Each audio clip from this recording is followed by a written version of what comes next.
করেছে। By the way তোমার গোলাপটা কাজে লেগেছে, তার জন্য থ্যাংক ইউ। আসলে বাবা মাকে প্রতি বছর ভ্যালেন্টাইন্স ডেতে রোজ দিত।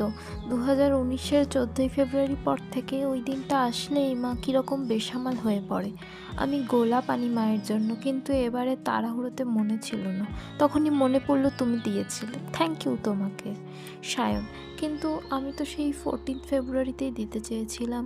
হঠাৎ করেই শুনলাম তোর বাবার নিউজটা, তারপরেই তোরা নাকি গ্রামে চলে গিয়েছিলি, স্কুলও চেঞ্জ করে নিলি। সেই থেকে আমি প্রতি বছর গোলাপ জমাই, যদি কখনো দেখা হয় দেব সেই ভেবে।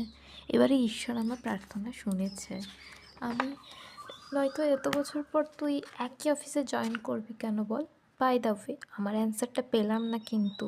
শাওন একটু গম্ভীর হয়ে: এবার থেকে আর গোলাপ জমাও না, ডিরেক্ট আমাকেই দেবে টাটকা গোলাপ। বাবা যেমন মাকে দিত প্রতি বছর, মায়ের মতো আমিও গোলাপ খুব পছন্দ করি।